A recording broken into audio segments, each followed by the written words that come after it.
तीन नए criminal law bill Lok Sabha में पास हो गए हैं। पारित बिलों के मुताबिक अब नाबालिग से रेप और मॉब लिंचिंग जैसे अपराध के लिए फांसी की सजा का प्रावधान भी कर दिया है। राजद्रोह कानून को निरस्त करने का फैसला भी सरकार ने किया है। बिल में मौत की सजा को आजीवन कारावास में बदल दिया है।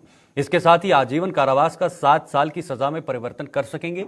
इन बिलों को लेकर कानून के जानकार एडवोकेट भी हमारे साथ जुड़ेंगे। उनसे कानूनी तौर पर ये बिल क्या है, इन बिलों का क्या जमीनी स्तर पर इनका क्या इस्तेमाल किस तरह से होगा, क्या इस बिल के अंतर्गत क्या क्या चीजें नई जोड़ी गई हैं या लाई गई हैं, इससे हमारे समाज को बदलने के लिए इन बिलों का कितना योगदान रहेगा हमारे समाज में, जो कहीं ना कहीं क्राइम जैसी चीजें या अपराध जैसी चीजें बढ़ रही हैं उन पे कितना विराम लगेगा, क्या नियंत्रण होगा या नहीं, उसके नजरिए से ये तीन बिल कितने ज्यादा महत्वपूर्ण है, क्योंकि ये सीधे सीधे तीनों बिल जो हैं वो अपराध से जुड़े हैं, यानी क्राइम से जुड़े हैं। और उसी को लेकर ये बिल फिलहाल के लिए लोकसभा में पास हुए हैं और अब देखना होगा कि इन बिलों को लेकर अब किस तरह से आगे जो है इन बिलों के चलते जो हमारी सोसाइटी है या जो क्रिमिनल जैसे मामले हैं, क्राइम जैसे मामले हैं, उस पर विराम लगेगा। फिलहाल हमारे साथ एडवोकेट भी जुड़ेंगे, उनसे भी पूरी जानकारी लेंगे कि आखिर ये बिल कितने महत्वपूर्ण हैं। हमारे साथ इस वक्त एडवोकेट हुनर गुप्ता जुड़ चुके हैं, उनके पास चलते हैं और पूरी जानकारी लेने की कोशिश करते हैं। सबसे पहले आपका बहुत बहुत स्वागत है। मैं आपसे जानना चाहूंगा कि आखिर ये बिल जो हैं, ये तीन बिल जो पास हुए हैं, ये कितने महत्वपूर्ण बिल हैं? हेलो जी, आप आवाज सुन पा रहे हैं? आप मेरा नाम गलत मेंशन कर रहे हैं। जी चंद्रमोहन जी, ये बिल कितने महत्वपूर्ण है जो तीन बिल पास हुए हैं लोकसभा में? जी, ये बड़े महत्वपूर्ण है। इन्होंने पूरा हमारा कानून को देखने का नजरिया बदल दिया है। जो अंग्रेजों के समय के बने कानून थे, आज के समय के मुताबिक समाज में जो परिवर्तन हुए हैं, जो दृष्टिकोण बदले हैं, उसके अनुसार ये जो है नए बिल आए हैं, ये कानून बन जाएंगे। ये समय की जरूरत थी। हम 200 साल पुराने या 150 साल पुराने कानूनों पर ही चल रहे थे, जबकि हालात बदल गए हैं। ये कॉलोनियल लॉ थे जो पहले थे, अब ये हमारे इंडिपेंडेंट कंट्री के जो लॉ बनेंगे, हमारी रिक्वायरमेंट के मुताबिक बनेंगे। ठीक है, मैं ये जानना चाहूंगा चंद्रमोहन जी, इन बिलों से हमारे समाज को बदलने में कितना अहम योगदान है इन तीन बिलों का, खासतौर पर अगर अपराध की बात करें, लगातार जो बढ़ता हुआ ग्राफ है वो कहीं ना कहीं देखने को मिल रहा है। क्या इससे यहाँ पर नियंत्रण होने की कोई संभावनाएं हो सकती हैं? क्या यहाँ पर विराम लग सकता है इन चीजों पर? बड़ी बड़ी तेजी से इसमें परिवर्तन होगा। देखिए, इन्होंने पुलिस को भी बाइंड कर दिया है कि आपको निश्चित समय के बीच में ही इन्वेस्टिगेशन करनी है। ऐसे कोई व्यक्ति आपने देखा अगर अरेस्ट हो जाता है तो पता नहीं लगता कहाँ है, पुलिस वाले उसका बेरोक नहीं बताते। अब वो बाउंड हो गए हैं, हर थाने में लिस्ट रोज आएगी कौन कहाँ अरेस्ट हुआ है। तो हर पुलिस स्टेशन में आप FIR दर्ज करवा सकते हैं, पुलिस स्टेशन में भेजेगी।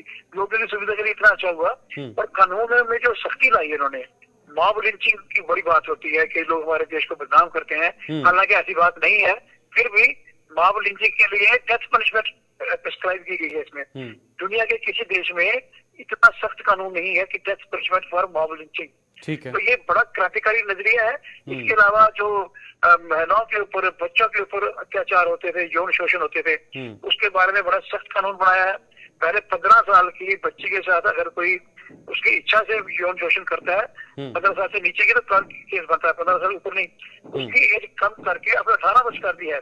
18 वर्ष की कम उम्र की बच्ची के साथ चाहे कंसेंट हो चाहे ना हो, जो भी होगा वो रेप होगा। एडवोकेट चंद्रमोहन जी, मैं दोनों पहलू इसके ये भी जानना चाहूंगा, जैसे कोई इंसाफ के लिए भटकता है, दर बदर भटकता है, उसे इंसाफ जल्दी नहीं मिलता है, या फिर जो क्रिमिनल होता है वो काफी देर तक खुली हवा में भी घूमते हुए दिखाई देते हैं, उन्हें जल्दी सजा नहीं मिलती है, इन दोनों पहलुओं के नजरिए से ये तीनों बिल कितने इंपॉर्टेंट है, मैं ये छोटे एक सेगमेंट में जानना चाहूंगा।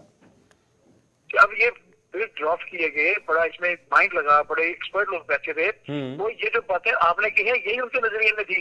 क्रिमिनल पकड़े नहीं जाते हैं और विक्टिम जो है वो दर बदर ठोकरे रहता रहता है, इंसाफ नहीं मिलता है। तो इसमें पहला इंडियन पैनल कोर्ट था, यानी सजा देने वाला, पेनल्टी देने वाला। अब ये जुडिशियल बनाया है इन्होंने कि न्याय के लिए जो है तो न्याय देखते हुए होगा, इसमें विक्टिम को न्याय देना है, इसके हिसाब से सजा मिलेगी क्रिमिनल को। और दूसरा, पुलिस को जो फाइट किया है क्विक एक्शन करने के लिए, उसमें तो क्रिमिनल बच नहीं सकेंगे, फंस जाएंगे, निकल नहीं पाएंगे। ठीक है। ऐसा ही टेररिज्म को जो इन्होंने इसी एक्ट के अंदर लाया, अलग से कानून की जरूरत नहीं पड़ेगी। तो टेररिज्म के मामले में बड़े स्ट्रिक्ट लॉज उन्होंने बनाए हैं। तो ये सारा जो कानून है ये बेसिक नजरिया बदल रहा है, और मुझे लगता है कि लोगों को जो न्याय मिलने की प्रक्रिया है बड़ी तेजी से आगे बढ़ेगी, और जल्द ही लोगों को लगेगा कि कोई रेवोल्यूशनरी चेंज आई है और रूल ऑफ लॉ जो है वो इम्प्लीमेंट होगा देश के अंदर। अब भाई ये इस पर भी जरा प्रकाश डालना चाहूंगा चंद्रमोहन जी, जो पुराने मामले हैं, जो लटके हुए मामले हैं, आज तक काफी दिनों से, काफी समय से कोई इंसाफ के गुहार में अभी तक बैठा हुआ है, काफी लंबे लंबे मामले पड़े हुए हैं, क्या उसका भी कोई कनेक्शन हो सकता है? क्या उन पर भी अब कहीं ना कहीं तेजी से कार्रवाई हो सकती है, इसका जो पुराने मामले हैं? रिट्रोस्पेक्टिव इफेक्ट होगा। जैसे ये कानून बनता है, राष्ट्रपति पर साइन करते हैं, तो लग जाते हैं, तो जो पहले से मामले हैं वो भी अब इसी कानून के दायरे में देखे जाएंगे। ठीक है।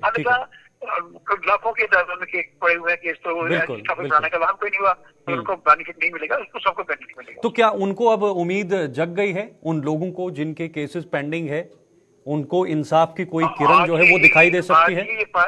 आज ही पार्लियामेंट में आया है, जो लोग न्यूज सुन रहे हैं, जो आप लोगों के माध्यम से जो लोग सुन रहे हैं, तो उम्मीद जाके कि जब जैसे ही ये बात फैलेगी तो अब सब लोगों को अब न्याय पर विश्वास आ जाएगा। अन्यथा लोग उम्मीद ही छोड़ देते हैं कि न्याय मिलेगा, कोर्टों में उम्र निकल जाती है, इंसाफ नहीं मिलता। वैसा नहीं होगा। टाइम बाउंड प्रोग्राम में सब कुछ करना पड़ेगा, हर केस का फैसला निश्चित समय के अंदर करना पड़ेगा और तेजी से करना पड़ेगा।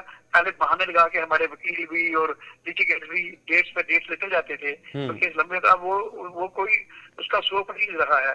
जिसको डेट लेनी होगी डेट नहीं मिलेगी, और हर तारीख पे कुछ ना कुछ कार्रवाई केस में होगी।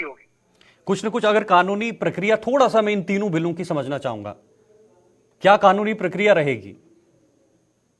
जो आरपीसी की जगह आएगा हमारा न्याय विधान, वो जो न्याय संहिता, वो आईपीसी की जगह आएगी। सीआरपीसी की जगह जो दूसरा है नागरिक सुरक्षा संहिता, और ऐसे ही एविडेंस एक्ट में जो आजकल नई चीजें आई हैं, जैसे वीडियो रिकॉर्डिंग, मोबाइल फोन, इनकी कोई जगह नहीं थी हमारे प्रोसीजर में। बिल्कुल। अब ये भी माध्यम इस्तेमाल किए जाएंगे। रेप विक्टिम की वीडियोग्राफी और उसके स्टेटमेंट को रिकॉर्ड किया जाएगा। पुलिस में जो कार्रवाई होती है सारी रिकॉर्ड की जाएगी। तो इलेक्ट्रॉनिक गैजेट जो आए हैं उनको सेफली और क्रिमिनल प्रोसीजर के लिए यूज किया जाएगा। ठीक है तेजी से होगा जी। ठीक है चंद्रमोहन शर्मा जी, बहुत बहुत आपका धन्यवाद हमारे साथ जुड़ने के लिए और ये महत्वपूर्ण जानकारी साझा करने के लिए।